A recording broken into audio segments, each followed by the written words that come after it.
क्या आपने सोचा था कि जिस सोने चांदी को खरीदने के लिए लोग महीनों इंतजार करते हैं, उनकी कीमतें ताश के पत्तों की तरह ढह जाएंगी?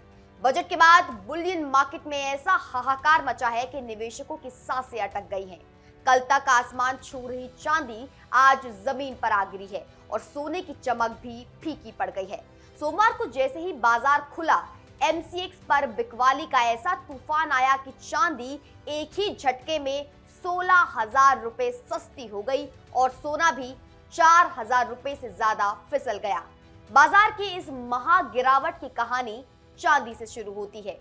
पिछले गुरुवार को चांदी ने 4 लाख प्रति किलो का ऐतिहासिक स्तर पार कर सबको चौंका दिया था, लेकिन अब वहां से ये किसी ढलान की तरह नीचे गिर रही है।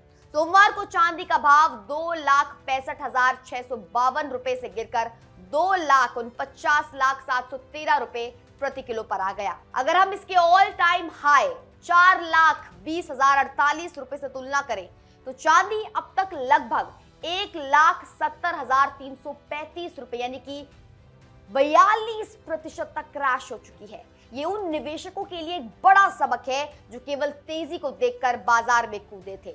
सोने का हाल भी कुछ अलग नहीं है। सुरक्षित निवेश माने जाने वाला सोना भी इस बिकवाली की आंधी में टिक नहीं पाया। सोमवार को 24 कैरेट सोने की कीमत 1,47,753 रुपए से गिरकर 1,43,321 रुपए प्रति 10 ग्राम पर आ गई।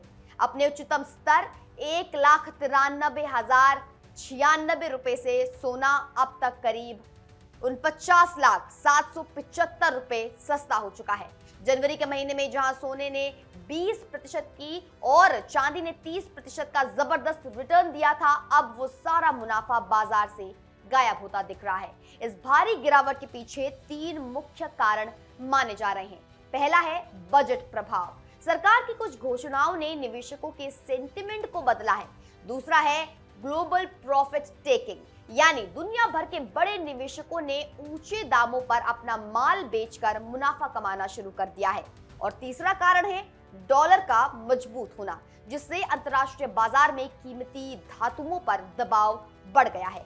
हालांकि बाजार के विशेषज्ञ चेतावनी दे रहे हैं कि ये गिरावट अभी और भी जारी रह सकती है, इसलिए किसी भी निवेश या ईटीएफ में पैसा लगाने से पहले सावधानी और एक्सपर्ट की सलाह बेहद जरूरी है।